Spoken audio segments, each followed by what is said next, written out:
ओम शांति। बाप दादा मधुबन। आज की मधुर मूल्य 18/2/2024। मीठे बच्चे, तुम्हारी फर्ज अदाई है घर घर में बाप का पैगाम देना। कोई भी हालत में युक्ति रचकर बाप का परिचय हर एक को अवश्य दो। प्रश्न: तुम बच्चों को किस एक बात का शौक रहना चाहिए? उत्तर: जो नई नई पॉइंट निकलती हैं उनको अपने पास नोट करने का शौक रहना चाहिए, क्योंकि इतनी सब पॉइंट याद रहना मुश्किल है। नोट्स लेकर फिर कोई को समझाना है, ऐसे भी नहीं कि लिख कर फिर कॉपी पड़ी रहे। जो बच्चे अच्छी रीति समझते हैं उन्हें नोट्स लेने का बहुत शौक रहता है। गीत लाख जवाने वाले। ओम शांति। मीठे मीठे रूहानी बच्चों ने गीत सुना। रूहानी बच्चे, ये अक्षर एक बाप ही कह सकते हैं। रूहानी बाप बगैर कभी कोई किसको रूहानी बच्चे कह नहीं सकते। बच्चे जानते हैं सब रूहों का एक ही बाप है, हम सब भाई भाई हैं। आज के मूल्य से मुख्य पॉइंट: नई दुनिया में राम राज अथवा ईश्वरी राज कहा जाता है। यह समझने की बातें हैं। दो राज जरूर हैं, ईश्वरी राज और आसुरी राज। तुमको अपरिचय देना है त्रिमूर्ति और शिव बाप का। ब्रह्मा देवता, विष्णु देवता, शंकर देवता कहा जाता है। फिर कहते हैं शिव परमात्माए नमः। बच्चों को त्रिमूर्ति शिव का ही परिचय देना है।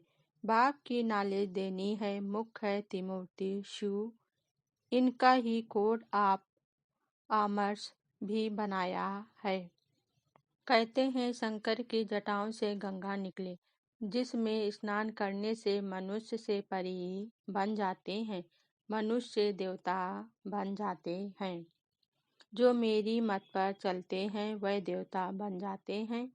इन बातों को तुम बच्चे ही जानते हो, नया कोई क्या समझेगा। इस समय सब है तमो प्रधान आत्माएं, तब तो कह देते आत्मा शो परमात्मा। सब में परमात्मा है। बाप थोड़ी ही बैठ ऐसों से माथा मारेगा। यह तो तुम मालियों का काम है, कांटों को फूल बनाना। तुम जानते हो भक्ति है रात, ज्ञान है दिन। गाया भी जाता है ब्रह्मा का दिन, ब्रह्मा की रात। प्रजापिता ब्रह्मा के तो जरूर बच्चे भी होंगे ना। कहते भी हैं ब्रह्मा देवताए नमः। बाप तुम बच्चों को ब्राह्मण बनाए फिर देवता बनाते हैं। बाप कहते हैं इन भक्ति मार्ग के शास्त्रों का सार मैं तुमको समझाता हूँ। वह मुरली बजाने वाले सर्प को पकड़ते हैं तो उसके दांत निकाल देते हैं। बाप भी विष पिलाना तुमसे छुड़ा देते हैं। इसी विष से ही मनुष्य पतित बने हैं। बाप कहते हैं इनको छोड़ो, फिर भी छोड़ते नहीं। बाप आए हैं तुम बच्चों को ज्ञान चिता पर बिठाने। ज्ञान चिता पर बैठने से तुम विश्व के मालिक जगत जीत बन जाते हो। अच्छा, धारणा के लिए मुख्य सार। पहली पॉइंट: सदा खुशी रहे कि हम सत भारत सत धर्म की स्थापना के निमित्त हैं। स्वयं भगवान हमें पढ़ाते हैं। हमारा देवी देवता धर्म बहुत सुख देने वाला है। दूसरी पॉइंट: माली बन कांटों को फूल बनाने की सेवा करनी है। पूरी परवरिश कर फिर बाप के सामने लाना है, मेहनत करनी है। वरदान आज बाबा ने दिया। पुरानी देह और दुनिया को भूलने वाले बाप दादा के दिल तक नशीन भव। स्पष्टीकरण: संगम युगी श्रेष्ठ आत्माओं का स्थान है ही बाप दादा का दिल तख्त। ऐसा तख्त सारे कल्प में नहीं मिल सकता। विश्व के राज का व स्टेज के राज का तख्त तो मिलता रहेगा, लेकिन यह तख्त नहीं मिलेगा। यह इतना विशाल तख्त है जो चलो फिर जो चलो फिरो खाओ सो लेकिन सदा तक नशीन रह सकते हो। तो बच्चे सदा बाप दादा के दिल तक नशीन रहते हैं।